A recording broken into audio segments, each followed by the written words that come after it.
Oh, I've been trying. Well, we can talk about this. I've been trying to get a SNES Classic. I'm so pissed. Oh, have you still not? You I've been haven't got calling one. GameStop twice a day. Oh wow, you're really leaning into the being at home, Yeah, I am, not being at because work. it's like 10 minutes from my house. If I call them and they say they have it, I'll be like, just put it under the counter. I'll be there in 10.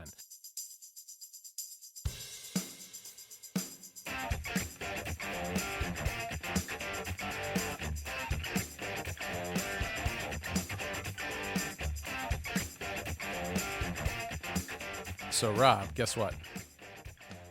What? I'm working at home today because From what I've heard, you're working at home all the time I now. am. We moved our recording schedule around a little bit because I am no longer working downtown as a lawyer. I'm working at home doing mostly Mac Stories stuff. And of course, this podcast, which I am sitting here recording with you in the middle of the day for me on a Wednesday. So now this is why you will probably sound much more awake than you normally do, because we're normally recording what's like 7 o'clock in the morning for you normally. Yeah, it's usually 7 in the morning on a Sunday. And depending on what I do on Saturday night, I'm more or less human in the morning on Sunday. So, yes, usually the only times I've really been super animated on Ruminate when we recorded on the weekends was when I had a pot of coffee or so, and then I was a little bit off the walls.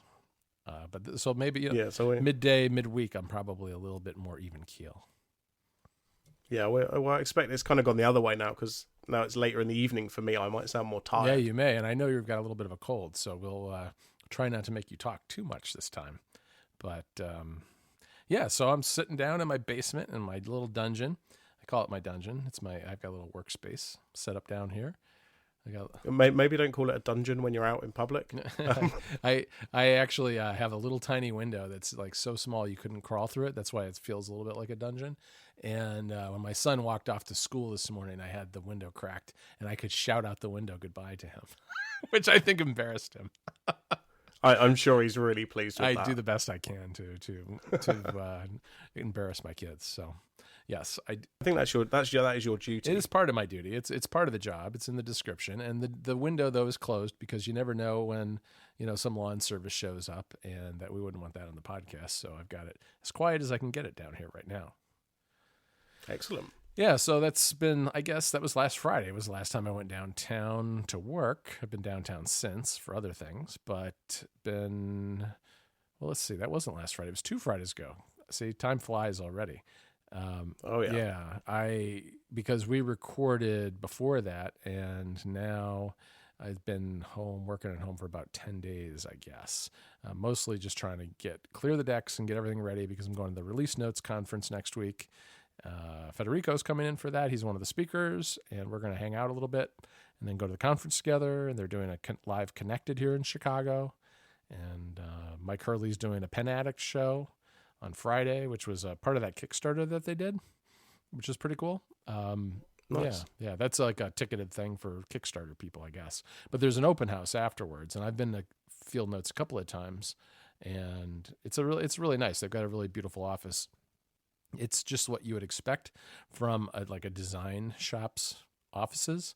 Really nice. It's like an old building with a big atrium in the middle with glass walls, and everybody's got a nice shiny iMac, and there's beautiful books on coffee tables, and it just looks very designery.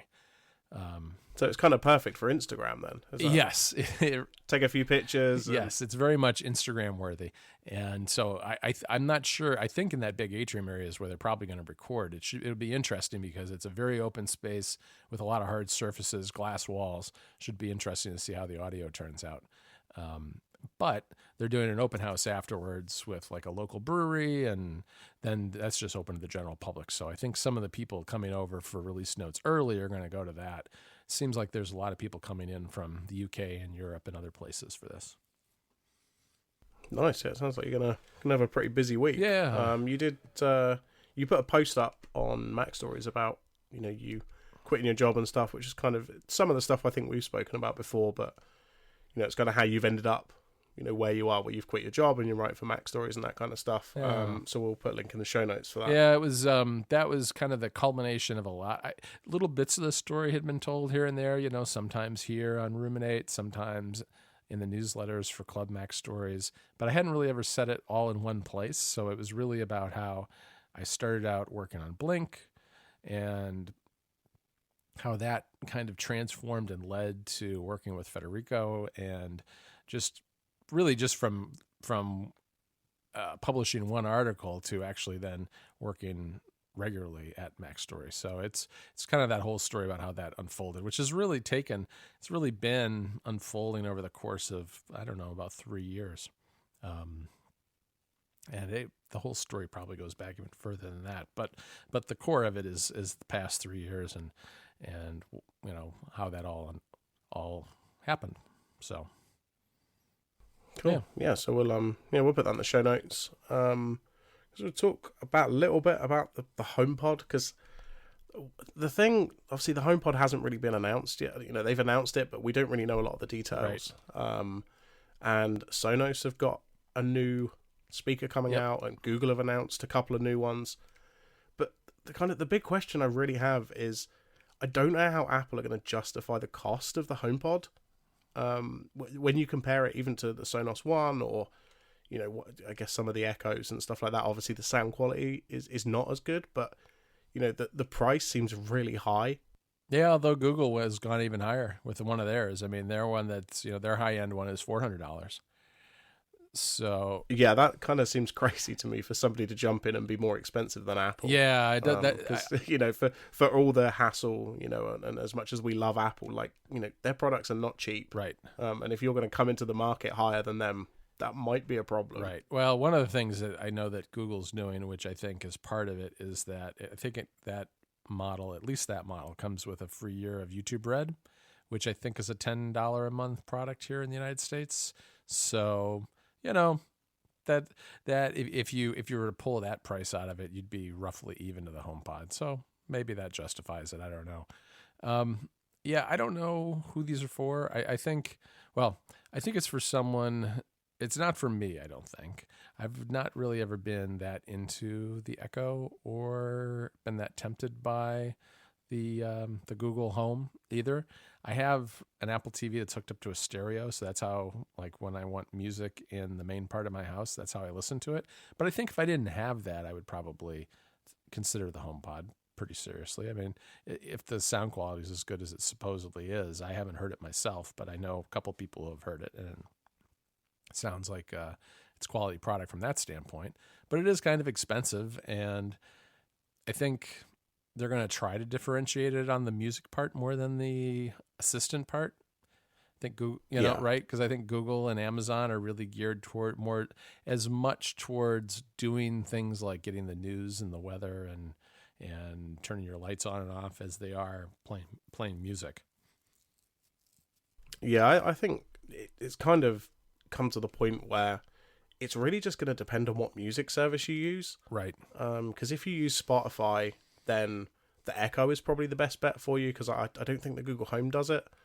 And then, obviously, you know, if you use Google Play Music, then one of the Google Home speakers of some kind is going to be the best bet. But if you use Apple Music, like, your only choice is going to be the HomePod if you need it or want it in a speaker of some kind. Yeah, I mean, Sonos does have an Apple Music integration, but it doesn't work. You know, there's not a Siri integration, so it's not the same in that sense.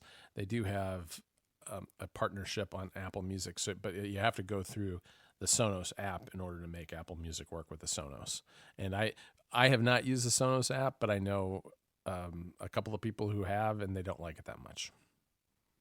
Yeah, I think there was a little bit of discussion on Connected this week. Federico and Stephen both had a Sonos, and you know, neither of them are now using them because, basically, as you say, because the app just kind of makes everything a bit more difficult to do. Yeah, and I remember when those guys got those, and I was kind of tempted myself at the time, and I just kind of held off, and I'm glad I did now after hearing.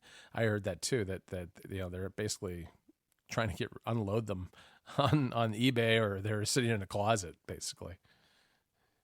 Yeah, pretty much. I mean, I think, and you know, a bit like you, I've always been tempted by Sonos because, you know, you've got like multi-room audio and you can do, you know, all kind of clever stuff. But, you know, now the Echoes do that. You know, I can just buy a bunch of dots and plug them into my existing speakers and basically get the same effect. Like, obviously, right, the quality isn't as good from a dot or from, you know, even the bigger Echo or something. But if I'm plugging them into my own speakers that I've already got, then, you know, I'm kind of getting the same thing anyway. Right. Yeah, I agree with that. I mean, and I've multi-room audio has never really appealed that much to me. I think in part because maybe my house just isn't that big. I mean, the first floor is kind of open, so all I really need is to have music on. Most of the time we're on the first floor during the day, so that I have music there already. And if I'm somewhere else, I can listen either with headphones with an iPhone or an iPad, or maybe I'm at my desk in the basement listening on my MacBook. I actually have little speakers hooked up here, and I use the 3.5 millimeter input on my MacBook Pro to listen to music that way. Yeah, I mean, as you say, like, I think my house is very similar. Like, the rooms are fairly small. Like, it's not, I mean, houses in England are very small anyway. Yep. So we don't have this issue of like huge floors with, and we need multiple speakers and stuff like that. So, it's kind of nice that I've got the option if I want to get some more echoes or something. But, as you say, it's not necessarily something that's for everyone. Right. But this dot sits here, and as I do things every now and then, it gets set off randomly by me watching YouTube videos or listening to a podcast, or I don't even know what sets it off anymore, but it always says it can't understand me.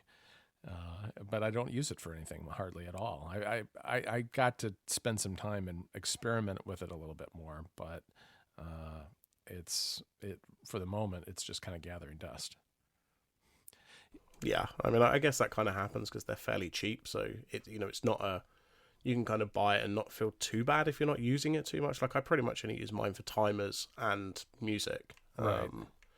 Which is fine. But maybe I didn't need to buy one, but it's fun to use anyway. Right. And I've left it here. We'll see. I've been meaning to set up the Todoist integration with it again, just so I can throw things into my task list. But it's pretty rudimentary how it works. I think it just drops everything into your inbox, which isn't the best. I prefer, and usually I'm at a keyboard anyway, so if it's sitting down here, it's just as easy for me to type something in really quickly.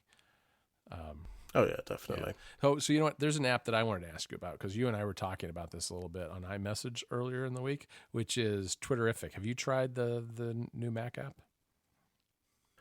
Yeah, I did try it. I think, aside from anything actually in the app, like, I'm so used to Tweetbot that, the Kickstarter didn't get quite as high as they wanted, so there are some features missing, or they're still working on them. So I did try it out, but for the most part, it really just wasn't going to work for me right now. Yeah. Maybe in a few updates time it might work, but as I say, right now, like, Tweetbot really works for me. Yeah, that was a really, I reviewed that this week on Mac Stories. That was a really hard review to write because I'm kind of in the same boat. I've used Tweetbot for so long that I wanted to kind of review it on its own merits, as its own product and not as a comparison to anything else. But you always have that kind of context, and it is very hard to switch. Once you get used to a particular Twitter client, it's very hard to switch to something that's different. Because, for instance, like, Twitterrific doesn't have the same kind of swipe gestures, which I'm really used to doing those on a trackpad. But it's got other things that I like a lot better than Tweetbot. It's got a lot more actual OS integrations. Like, it has like a Mac High Sierra. It has the share sheet built in, so you can take tweets and throw them into other apps really easily. A lot easier than copying the link and pasting it somewhere else, which is what you have to do in Tweetbot. So the reason I'm not going to switch to it full time at the moment is that it doesn't have the mutes and muffles. I guess they're just called muffles on Twitterrific, and it's kind of an interesting feature because the way they do it is, you can mute people and you can mute terms just like you can in Tweetbot, but they don't completely go away from your timeline. They're just kind of collapse, so you can see that someone tweeted something. So if you want to peek and see what you're missing, you can. So I kind of like that, I think, for most things, not necessarily all things. And those sync over from iOS. So if you create those rules in iOS, they'll show up in the Mac app, but you can't make them or manage them from the Mac app. And I mercilessly mute on Twitter with Tweetbot. So do I. It is how I get through my timeline, because if it's about, because it's just not the place I go for certain things. So sports, politics, and dead celebrities, they're all muted. right? I Yeah, don't need. I absolutely the same. I mean, what I really need in Twitter is a setting to just say, don't show me any sports tweets about anything. Yeah, I'm not sure how they could do that, but and there are things that I mute on Twitter that aren't that I don't mute because I'm not interested. It's because I'm not interested in them on Twitter. You know what I mean? It's just not. It's oh yeah, just not the absolutely. place that I go for that. So I'll read stuff about politics, but I'm not going to read about it on Twitter. Because Twitter is a little bit like reading the comments of a news article. One of the things I tweeted this week was, did you see? This is speaking of sports. You see, Twitter is doing this thing with. They're doing a couple of really weird things. One is they're letting you bookmark tweets, which I guess is okay. It's really just another way to fave something that's in a different bucket instead of with all the hearts, right? Right. So I don't even know if that's really a feature. But they're also doing this thing where like they'll proactively show you little panels at the top of your timeline of sports that are going on in your area at the time. And I looked at, Oh, I definitely don't want that. and the first thing I did was to look and see if there was a way to turn it off.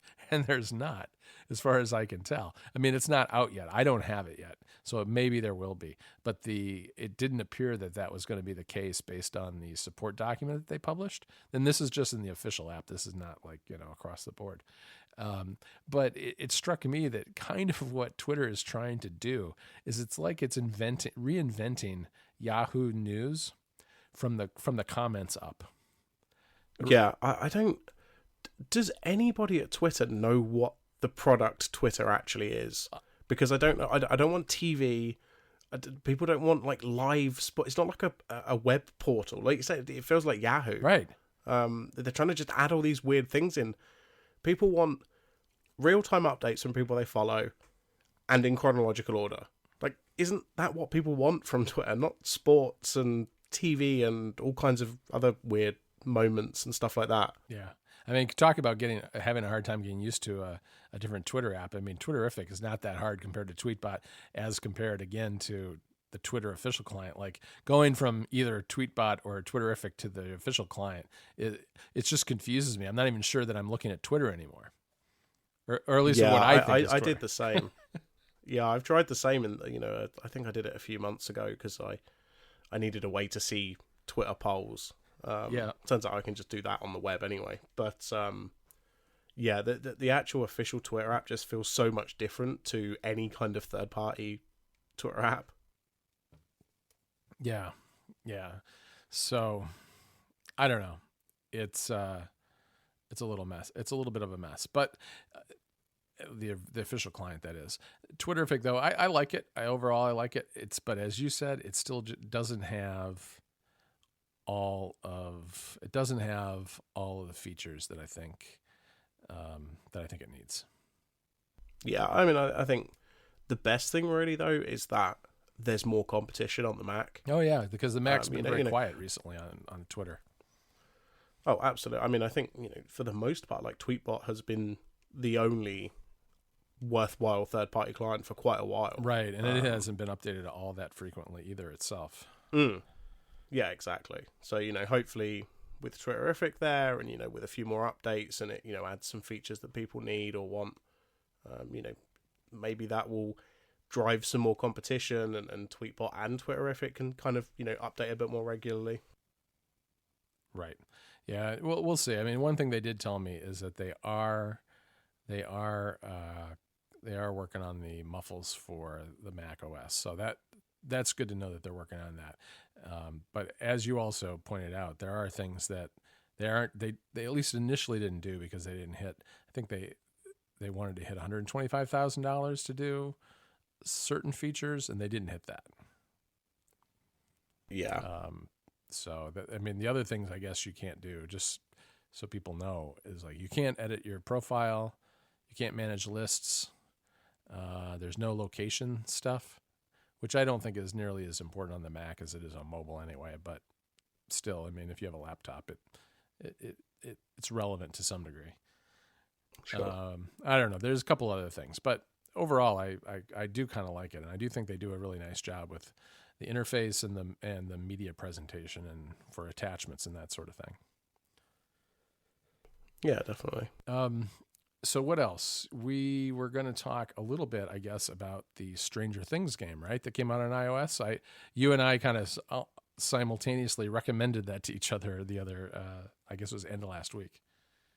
Yeah, because I think I saw a tweet or maybe a news article about it, and I thought, oh, this might be something John's interested in. And so I went to send it to you, and as I pressed send, the Mac Stories article showed up in my Twitter feed. I'm like, oh, you've already done that then, never mind. Yeah, it's kind of a neat game. I mean, I think it's a lot of times TV shows will do some sort of app game or something to promote a new show or a new season, and they tend to be pretty shallow and not very interesting.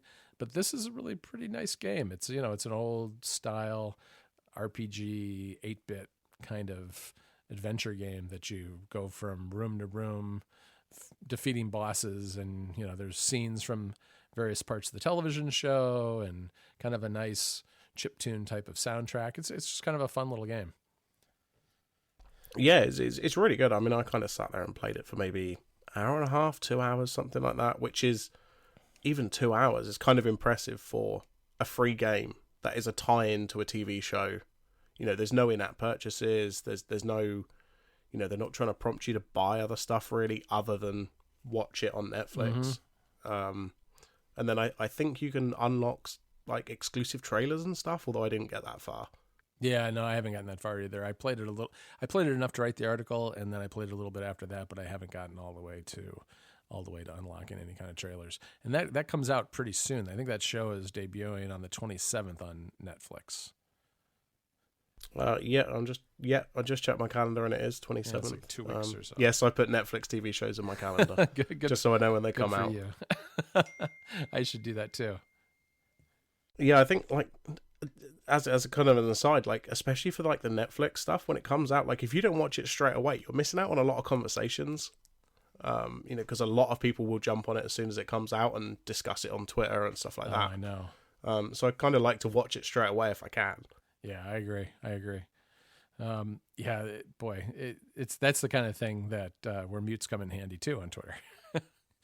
Oh yeah, absolutely. And the other night when people were buying their Star Wars tickets, which I didn't really care that much about either. Oh, is there a Star Wars out, John?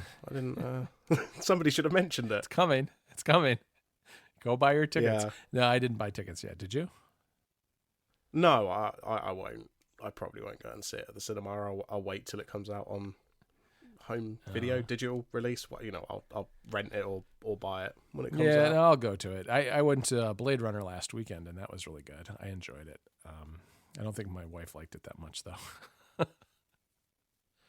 Oh, that's not the end of the world. Doesn't matter, does it? No. It's just a one-off. Yeah. But I won't be going to see Star Wars at the cinema, partly because the cinema near me is not very big, and especially the first month or so, like it's just really, really packed for the Star Wars showings, or it certainly was like last year and the year before. Yeah, it was. Yeah, I'll get around to it, but I'll wait till the hubbub dies down.